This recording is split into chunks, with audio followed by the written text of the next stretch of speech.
الله الرحمن الرحيم نحمده ونصلي على رسوله الكريم أما بعد أعوذ بالله من الشيطان الرجيم بسم الله الرحمن الرحيم والذين إذا فعلوا فاحشة أو ظلموا أنفسهم ذكروا الله فاستغفروا لذنوبهم ومن يغفر الذنوب إلا الله ولم يصروا على ما فعلوا وهم يعلمون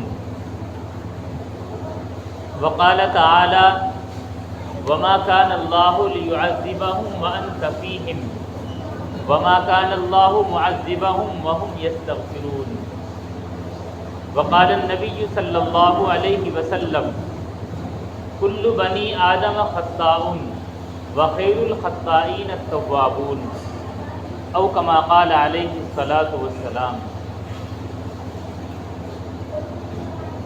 اللہ رب العزت کا احسان اور کرم ہے کہ اللہ تعالیٰ نے ہمیں ایمان کی دولت عطا فرمائی۔ اس وقت پوری امت مسلمہ حالات سے دوچار ہے، مختلف مسائل، بیماری اور پریشانیوں میں مبتلا ہے۔ یہ تمام کی تمام چیزیں اللہ تبارک و تعالیٰ کی طرف سے ہے۔ جب مشکلات بہت زیادہ ہوتی ہیں، خواہ مرض ہی کیوں نہ ہو، تو اس کا علاج بھی کیا جاتا ہے۔ تمام حالات اور تمام مصیبتیں، آزمائشیں اللہ تبارک و تعالیٰ کی طرف سے آ رہی ہیں۔ اس کا سبب بھی ہے، اس کا علاج بھی ہے۔ سبب اس کا جو قرآن کریم میں بیان کیا گیا وہ ہم سب کے اعمال ہیں۔ جیسے اللہ نے فرمایا ظہر الفساد فی البر والبحر بما کسبت ایدی الناس، کہ بر اور بحر یعنی پوری روئے زمین پر فساد، اس فساد میں تمام چیزیں آ جاتی ہیں، بیماریاں، مصیبتیں۔ یہ فساد روئے زمین پر برپا ہو گیا لوگوں کے اعمال اور ان کی کرتوتوں کی وجہ سے۔ یہ ہوا اس لیے ہے لیذیقہم بعض الذی عملوا، تاکہ اللہ تعالیٰ ان کے کچھ برے اعمال کا مزہ اور اس کی سزا انہیں دنیا میں چکھا دے۔ اور اس سزا کا مقصد بھی پریشان کرنا نہیں ہوتا، لعلہم یرجعون، تاکہ ذرا سی ٹھوکر لگنے کے بعد یہ سمجھ جائیں اور اللہ تبارک و تعالیٰ کی طرف لوٹ کر آ جائیں۔ تو ان حالات، ان مصیبتوں کا سبب وہ ہمارے بداعمال ہیں۔ ان حالات میں، ان مصیبتوں میں یا آزمائشوں میں ایک چیز جس کا اس وقت پوری کائنات، اس زمین پر رہنے والے انسان ہی کیا اللہ تبارک و تعالیٰ کی دوسری مخلوق بھی جس کے لیے پریشان ہے، وہ ہے بارش کا نہ ہونا۔ اس چیز سے اللہ تعالیٰ کی انسانوں کے علاوہ دوسری مخلوق بھی اس چیز کو محسوس کر رہی ہے، اور لوگوں کی طرح طرح کے تبصرے اس پر آ بھی رہے ہیں۔ اس کا سبب اور وجہ وہی ہے جس کو ہماری بدعمالیہ کہا جاتا ہے، کہ اس جیسے ہمارے اعمال اللہ تبارک و تعالیٰ کی ایسی رحمتیں ہم سے اٹھتی جا رہی ہیں، لیکن اللہ تبارک و تعالیٰ نے ان حالات سے نمٹنے یا اس طرح کی مصیبتوں کا جو علاج بتلایا وہ قرآن کریم میں مختلف جگہوں پر ذکر کیا، وہ ہے توبہ اور استغفار۔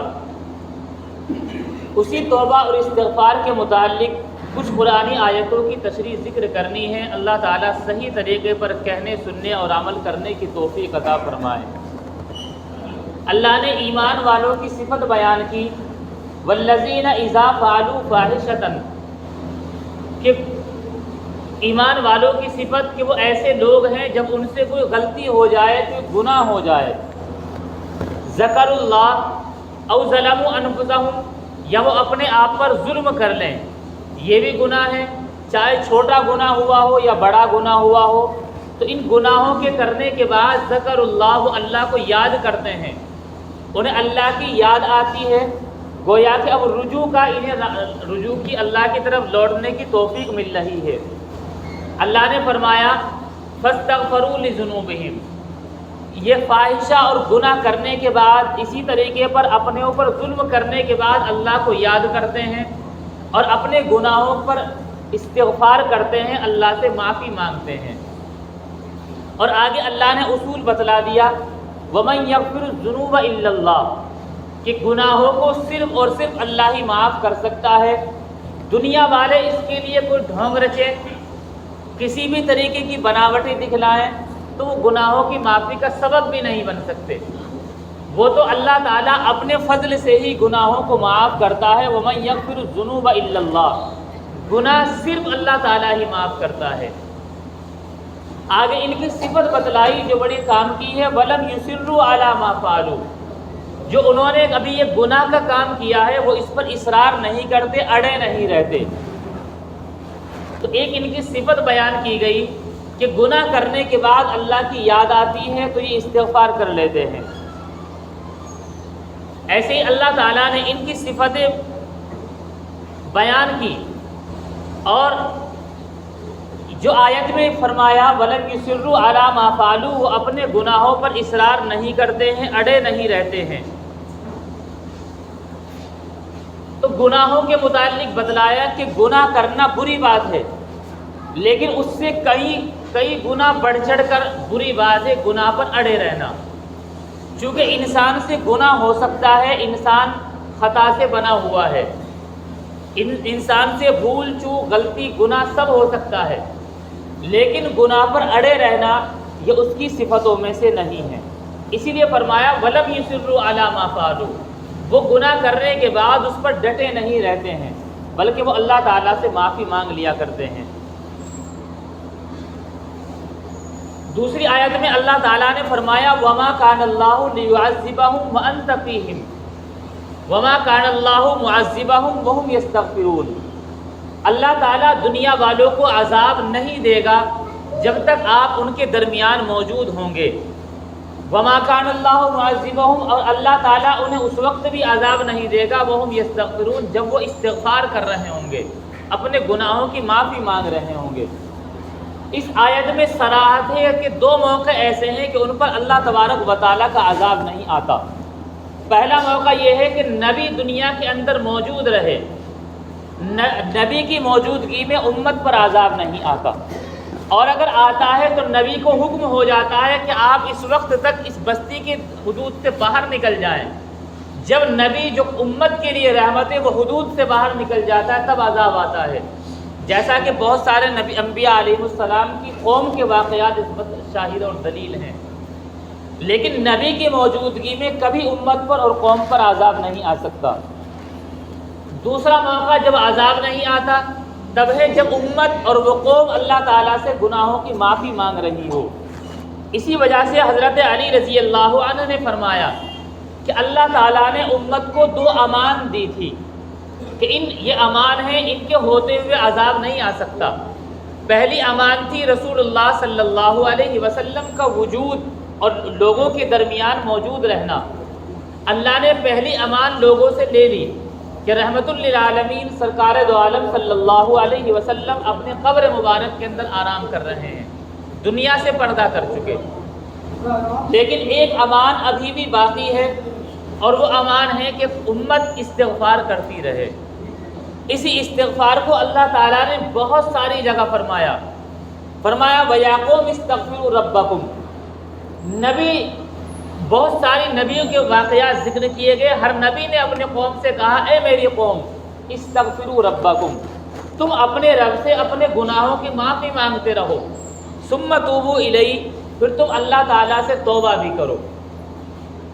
آیت میں دو لفظ استعمال ہوئے، پہلا استغفار اور دوسرا توبہ۔ اسی وجہ سے جب کوئی مسئلہ پوچھتا ہے کہ مجھ سے یہ گناہ ہو گیا کیا کیا جائے، تو علماء کرام بھی اسے کہتے ہیں کہ توبہ اور استغفار کر لو۔ اس لیے توبہ اور استغفار کو سمجھنا بھی ضروری ہے۔ استغفار کے لغوی معنی آتے معافی مانگنا، اور اصطلاح میں استغفار کہا جاتا ہے جب بندے سے اللہ تعالیٰ کی کوئی نافرمانی ہو جائے تو اس نافرمانی کو ختم کرنے کے لیے بندہ اللہ تعالیٰ سے اس نافرمانی پر شرمندگی ظاہر کرتے ہوئے معافی مانگ لے، اس کو استغفار کہا جاتا ہے۔ استغفار کے معنی آتے ہیں معافی مانگنا، اور اصطلاح میں استغفار کہا جاتا ہے بندے سے کوئی گناہ اور اللہ کی نافرمانی ہو جائے اس پر شرمندہ ہوتے ہوئے اللہ تعالیٰ سے معافی مانگنا، اسے استغفار کہا جاتا ہے۔ اسی طریقے پر توبہ کے لغوی معنی آتے رجوع کرنا، اور اصطلاح میں توبہ کہا جاتا ہے کہ بندہ کوئی غلطی کرنے کے بعد اللہ تعالیٰ کی طرف رجوع کرے، اللہ کی طرف دل و جان سے خوب متوجہ ہو، اور توبہ کی 3 شرطوں کے ساتھ اللہ تعالیٰ سے معافی مانگے، تب توبہ ہے۔ وہ 3 شرطیں یہ ہیں کہ سب سے پہلی چیز، جو گناہ اور غلطی ہو گئی اس پر دل سے شرمندہ ہو کہ حقیقت میں نے غلط کیا تھا۔ یہ توبہ کی پہلی شرط ہے کہ اس پر دل سے شرمندہ ہو۔ توبہ کی دوسری شرط یہ ہے کہ اس کام کو فوراً چھوڑ دے۔ توبہ کی تیسری شرط یہ ہے کہ آئندہ نہ کرنے کا پختہ ارادہ کرے۔ مثال کے طور پر ایک آدمی نے شراب پی لی، اب اس کی توبہ یہ ہے کہ یہ شخص جو اس نے کام کر لیا پینے کا، اس پر دل سے شرمندہ ہو کہ واقعی میں نے غلط کیا ہے، ایسا نہیں کرنا چاہیے تھا۔ دوسری شرط یہ ہے کہ ابھی سے اس کو چھوڑ دے، کہ اس وقت اب ہاتھ بھی نہیں لگائیں گے، اس کے اسباب بھی ختم کر دیے، اور آئندہ نہ پینے کا پختہ ارادہ کرے کہ آئندہ کچھ بھی ہو، کیسے بھی حالات ہو، نہیں پیوں گا۔ جب یہ 3 شرطیں پائی جائیں گی، ان 3 شرطوں کا پائے جانا توبہ کہلاتا ہے۔ اور بار بار اللہ سے معافی مانگنا کہ اللہ غلطی ہو گئی تھی، مجھے معاف کرنا، بار بار اللہ سے اس بات کو کہنا، یہ استغفار کہلاتا ہے۔ تو گویا کہ توبہ اور استغفار ایک ہی ساتھ پائے جاتے ہیں۔ 3 شرطیں پائے جائیں توبہ ہوتی ہے، اور اللہ تعالیٰ سے معافی مانگتا رہے بندہ، اسی کو استغفار کہا جاتا ہے۔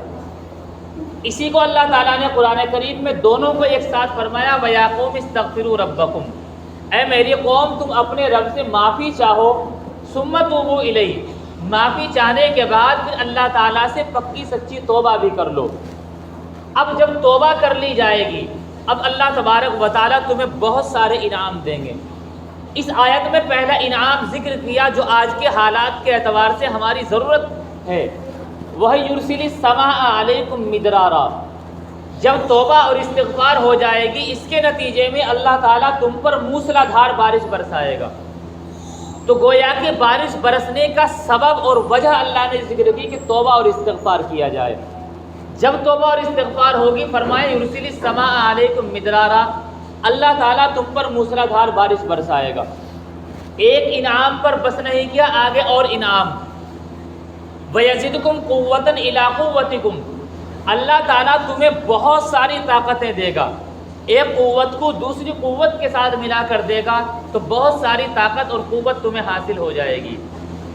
یہ کیا قوت اور طاقت ہے؟ دوسری آیت میں اللہ تعالیٰ نے فرمایا، فَقُلْتُ اسْتَغْفِرُوا رَبَّكُمْ إِنَّهُ كَانَ غَفَّارًا، کہ تم اپنے رب سے استغفار کرو، گناہوں کی معافی چاہو۔ وہ انعام یہاں بھی ہیں اور زیادہ ہیں۔ پہلا انعام یہ ہے انہو کان غفارا، جب گناہوں کی معافی مانگو گے تو اللہ تعالیٰ بہت بڑا معاف کرنے والا ہے، اور بہت بڑے معاف کرنے والے سے سب سے امید کیا، یقین ہے کہ وہ تمہیں معاف کر دے گا۔ اگلا انعام ملے گا یرسل السماء علیکم مدرارا، معافی کے بعد سب سے پہلا انعام ملے گا اللہ تعالیٰ تم پر موسلا دھار بارش برسائے گا۔ تیسرا انعام ملے گا وَيُمْدِدْكُمْ بِأَمْوَالٍ، اللہ تعالیٰ تمہارے مال میں بڑھوتری کرے گا۔ چوتھا انعام ملے گا وہ بنین، اللہ تعالیٰ تمہارے بیٹوں میں بڑھوتری کرے گا، تمہیں لڑکے دے گا۔ وَيَجْعَلْ لَكُمْ جَنَّاتٍ وَيَجْعَلْ لَكُمْ أَنْهَارًا، اللہ تعالیٰ اتنی فراوانی دے گا کہ تمہارے باغات ہوں گے، ان میں نہریں جاری ہوں گی۔ اور بعض مفسرین نے کہا کہ اس کا تعلق جنت سے ہے، کہ اللہ تعالیٰ جنت کے باغات بھی عطا فرمائے گا جن کے نیچے سے نہریں جاری ہوں گی۔ اس توبہ اور استغفار کے اوپر اللہ تعالیٰ اتنے انعام دے، اور بالخصوص وہ چیز جس کی اب ہم طلب ہیں، ہم طلب کرتے ہیں کہ اللہ تعالیٰ باران رحمت نازل کرے، اللہ تعالیٰ بارش برسائے، اس کی طلب ہے۔ اللہ نے اس کی سبب اور وجہ بتلائی کہ اس کے لیے استغفار ضروری ہے، گناہوں سے معافی مانگی جائے، اور قرآن کریم میں بہت ساری جگہ اللہ تعالیٰ نے اس کا ذکر فرمایا، اور اللہ تبارک و تعالیٰ نے معافی کا اعلان فرما دیا۔ حضرت ابو ہریرہ رضی اللہ عنہ کی روایت ہے، آپ صلی اللہ علیہ وسلم نے فرمایا، من تاب قبل ان تطلع الشمس من مغربها تاب اللہ به علیہ، کہ جو شخص سورج کو مغرب کی جانب سے طلوع ہونے سے پہلے اللہ تعالیٰ سے توبہ کر لے گا، اللہ تعالیٰ اس کی توبہ قبول فرمائے گا۔ یہ حدیث شریف کے الفاظ ہے کہ توبہ کا دروازہ سورج کے مغرب کی سمت سے طلوع ہونے سے پہلے تک کھلا ہوا ہے۔ اور رہی یہ بات، آدمی کے ذہن میں شیطان یہ وسوسہ ڈال سکتا ہے کہ میں نے تو اتنے گناہ کر رکھے ہیں، پتہ نہیں اللہ معاف بھی کرے گا یا نہیں کرے گا۔ اسی کو مایوسی اور نا امیدی کہا جاتا ہے۔ اسی کے متعلق علماء کرام نے لکھا ہے کہ نا امیدی کفر ہے، چونکہ اللہ تعالیٰ نے فرمایا یا عبادی الذین اسرفوا علی انفسہم لا تقنطوا من رحمت اللہ، اے میرے وہ بندو جنہوں نے گناہ کر کے اپنے اوپر ظلم اور زیادتی کی، تم میری رحمت سے نا امید نہ ہو۔ اسی وجہ سے لکھا کہ نا امید نہ ہونے کا حکم دیا گیا۔ اگر کوئی اللہ کی رحمت سے نا امید ہوتا ہے تو وہ کفر تک پہنچ جاتا ہے۔ اور رہی یہ بات کہ گناہ ہو رہا ہے پھر بھی، تو اسی کو اللہ کے نبی صلی اللہ علیہ وسلم نے فرمایا کل بنی آدم خطاؤن، ہر انسان غلطی کرنے والا ہے، خطا وار ہے، اس سے غلطی ہوتی رہتی ہے۔ وخیر الخطائین التوابون، ان گناہ کرنے والوں میں، خطا کرنے والوں میں سب سے بہتر وہ لوگ ہیں جو اللہ سے بار بار توبہ کرتے ہیں۔ یہ نہیں کہا کہ تائبون، بلکہ فرمایا توابون، کہ بار بار توبہ کرتے ہیں۔ حدیث شریف کے الفاظ بتلا رہے ہیں کہ انسان ایک بار غلطی کرے گا، توبہ کر لے گا، اس سے پھر گناہ ہو جائے گا، چونکہ خطا کہا گیا بار بار گناہ، تو اس کا بھی دروازہ کھول دیا کہ بار بار گناہ ہوگا تو بار بار توبہ کرتے رہنا چاہیے۔ وخیر الخطائین التوابون، اور بہترین گناہ گاروں میں اچھے لوگ وہ ہوتے ہیں جو اللہ تعالیٰ سے بار بار توبہ کرتے رہتے ہیں۔ توبہ اور استغفار ایسی چیز ہے کہ اللہ کے نبی صلی اللہ علیہ وسلم نے فرمایا طوبیٰ لمن وجد فی صحیفتہ استغفارا کثیرا، کہ خوشخبری ہے ایسے شخص کے لیے جو کل قیامت کے دن اپنے نامہ اعمال میں بہت زیادہ استغفار پائے۔ تو گویا کہ ایسے شخص کو دنیا میں خوشخبری دے دی گئی، اور صرف عمل ایک وہ یہ ہے کہ وہ بہت زیادہ استغفار کرنے والا ہو۔ اللہ تعالی ہم سب کو کثرت سے توبہ اور استغفار کرنے والا بنائے۔ بہرحال اصل ذکر یہ تھا کہ جیسے بارش کی طلب ہے تو اس کے متعلق اللہ تعالیٰ نے جو اعلان فرمایا وہ ہے توبہ اور استغفار کثرت سے ہو، تو اللہ تعالیٰ کی رحمت اس سے متوجہ ہوگی اور اللہ تبارک و تعالیٰ بارش برسائیں گے۔ اس دوران کچھ خرابیاں دیکھنے کو ملتی ہیں، ان کا بھی سمجھ لینا ضروری ہے۔ راستوں میں چلتے ہوئے آپ نے دیکھا کہ شربت وغیرہ پلائے جا رہے ہیں۔ جہاں تک صرف شربت پلانے کی بات ہے، اگر کوئی شخص اللہ کی رضا کے لیے اپنی جیب خرچ سے شربت پلاتا ہے، جائز ہے، کوئی حرج نہیں، بلکہ بہتر ہے، چونکہ اللہ کی رضا کے لیے اللہ کے مخلوق کی پیاس بجھا رہا ہے، ثواب کا کام ہے۔ لیکن اس کی آڑ میں کچھ لوگ غلط طریقہ اپناتے ہیں جو کہ گناہ بھی ہے۔ راستوں میں کئی جگہ ہم نے دیکھا کہ اچھے سمجھدار لڑکے ایک بڑی تسلی لیے بیٹھے ہیں، ایک پلاسٹک کی ٹب رکھ رکھی، آنے جانے والوں کو روک کر کہتے ہیں اس میں آپ پیسے ڈالیے، ہم ان پیسوں کو اکٹھا کر کے شربت بانٹیں گے۔ اس کو آپ دوسرے انداز میں یہ کہہ سکتے ہیں کہ بھیک مانگنے کا عجیب طریقہ ہے، اس لیے کہ اگر آپ اللہ کی رضا کے لیے کر رہے ہیں تو آپ اپنی حیثیت کے مطابق 2 آدمیوں کو 2 گلاس پانی پلا دیں گے، اللہ اس سے بھی راضی ہو جائے گا۔ زبردستی روک کر وصول کرنا پھر اس کو بانٹنا، یہ ثواب کا کام نہیں ہے۔ اسی طریقے پر اس سے زیادہ سخت طریقہ وہ اپنایا جاتا ہے کہ راستوں میں رسیاں باندھ دی، آنے والا زبردستی رکے گا اور اس سے زبردستی کی جا رہی ہے کہ رسی جب کھولیں گے، جب اس میں کچھ ڈالے گا، ہم اس سے اللہ کی مخلوق کو پانی پلائیں گے، ہم اس کے ذریعے کچھ دیگ اتاریں گے، لوگوں کو کھلائیں گے۔ یہ ثواب کا کام نہیں ہے۔ ثواب کا کام یہ ہے اگر آپ کو پلانا ہے، کھلانا ہے، آپ ضرورت مند کو کھلائیے پلائیے۔ حدیث شریف میں اس کی بڑی فضیلت آئی ہے، اگر آپ کے پڑوس میں کوئی شخص بھوکا سوتا ہے، چاہے وہ غیر مسلم کیوں نہ ہو، کوئی مسلمان ہونے کی پابندی نہیں ہے، آپ کا فرض اور ذمہ داری بنتی ہے آپ اس کو کھانا کھلائیں۔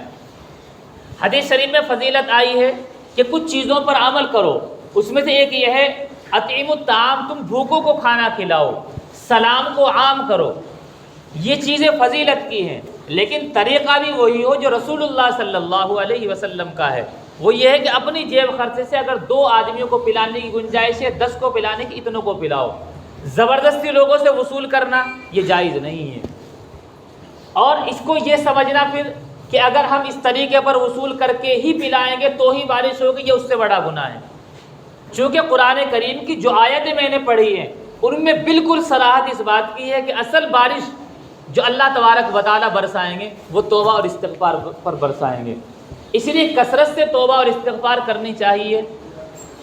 انسان گناہوں سے بھرا ہوا ہے، بار بار غلطی اور گناہ ہوتی ہے، لیکن حدیث شریف میں فرمایا گیا وہی لوگ گناہ گاروں میں اچھے ہوتے ہیں جو اللہ تعالیٰ سے بار بار توبہ کرتے رہتے ہیں۔ اللہ تعالیٰ توبہ کے اوپر اتنے انعام عطا فرماتے ہیں۔ حضرت حسن بصری رحمۃ اللہ علیہ کا واقعہ ہے، ایک مرتبہ وہ تشریف فرما تھے، ان کی مجلس میں ایک شخص آیا اور اس نے آ کر یہ کہا کہ حضور قحط سالی پڑ رہی ہے، بارش نہیں ہو رہی ہے، کیا کیا جائے؟ آپ نے فرمایا کہ تم اللہ تعالیٰ سے توبہ اور استغفار کرو۔ تھوڑی دیر کے بعد دوسرا شخص آیا، اس نے اپنی غربت کی شکایت کی کہ میں بہت غریب ہوں، مجھے کوئی عمل بتلا دے جس سے میرا مال بڑھ جائے۔ آپ نے اس سے بھی کہا کہ استغفار کرو۔ اس کے بعد ایک تیسرا شخص آیا، اس نے آنے کے بعد شکایت کی کہ میرے یہاں اولاد نہیں۔ آپ نے اس سے بھی کہا استغفار کرو۔ کئی شخص آئے، یہی مختلف شکایتیں کی، لیکن آپ نے سب کو ایک ہی عمل بتلایا کہ استغفار کرو۔ جب یہ لوگ چلے گئے تو آپ کے جو شاگرد تھے انہوں نے معلوم کیا کہ اتنے لوگ الگ الگ مرض لے کر آئے تھے، آپ نے سب کو ایک ہی دوائی دی، ایسا کیوں؟ تو انہوں نے ذکر کیا کہ اللہ تعالیٰ نے بھی ان تمام مرضوں کی ایک ہی دوائی ذکر کی ہے، اور وہی آیت تلاوت کی، فرمایا فَقُلْتُ اسْتَغْفِرُوا رَبَّكُمْ إِنَّهُ كَانَ غَفَّارًا۔ اللہ تعالیٰ نے ایک استغفار کے اوپر ان تمام چیزوں کے انعام اور وعدے رکھے ہیں۔ یہ تمام وعدے اللہ تعالیٰ توبہ کے اوپر ہی پورے فرمائیں گے۔ بہرحال استغفار کثرت سے کرتے رہنا چاہیے، یہ ایسا عمل ہے نہ اس کے لیے وضو کی ضرورت، نہ اس کے لیے کسی اور چیز کی ضرورت، چلتے پھرتے بھی آدمی استغفار کرتا رہے تو بھی وہ بندہ اللہ تعالیٰ کے یہاں کثرت سے استغفار کرنے والوں میں شمار ہوتا ہے۔ حدیث شریف میں استغفار کے مختلف الفاظ آئے ہیں۔ ایک جگہ فرمایا جو مشہور ہیں، استغفر اللہ الذی لا الہ الا هو الحی القیوم واتوب الیہ، یہ بھی استغفار کے الفاظ ہیں۔ کچھ الفاظ ہیں استغفر اللہ ربی من کل ذنب واتوب الیہ، بعض روایتوں میں ہے رب اغفر وارحم وانت خیر الراحمین۔ یہ تمام الفاظ اس طرح کے ہیں، استغفار میں کوئی سے بھی پڑھ لیے جائیں، اور اگر ایسا ہو کہ اتنے لمبے یاد نہیں ہو سکتے یا یاد کریں گے ہو سکتا ہے یاد نہ رہیں، اگر چلتے پھرتے استغفر اللہ ربی یا صرف استغفر اللہ بھی انسان پڑھتا رہے تو وہ کثرت سے استغفار کرنے والوں میں شمار ہوتا ہے۔ اللہ کے نبی صلی اللہ علیہ وسلم کے متعلق آپ کے صحابہ کرام نے فرمایا کہ آپ صلی اللہ علیہ وسلم کی ایک ایک مجلس میں ہم نے 100 مرتبہ استغفار کرتے ہوئے اللہ کے نبی صلی اللہ علیہ وسلم کو سنا ہے۔ جب آقا صلی اللہ علیہ وسلم ایک ایک مجلس میں ایک ایک بیٹھک میں 100 مرتبہ استغفار کر سکتے ہیں تو امت کو بھی یہی چاہیے کہ آقا کی سنت اور طریقے پر عمل کرتے ہوئے کثرت سے استغفار کرتے رہنا چاہیے۔ چلتے پھرتے اٹھتے بیٹھتے آدمی استغفر اللہ ربی یہ الفاظ جو حدیث شریف کے اندر آئے پڑھتا رہے تو اس کا شمار اللہ تعالیٰ کے یہاں نیک لوگوں میں ہوتا ہے، کثرت سے استغفار کرنے والوں میں ہوتا ہے۔ اللہ تبارک و تعالی ہم سب کو توبہ اور استغفار کی توفیق عطا فرمائے، اور اللہ تعالی ہم سب کے گناہوں صغیرہ اور کبیرہ کو معاف فرمائے۔ وآخر دعوانا الحمد للہ رب العالمین۔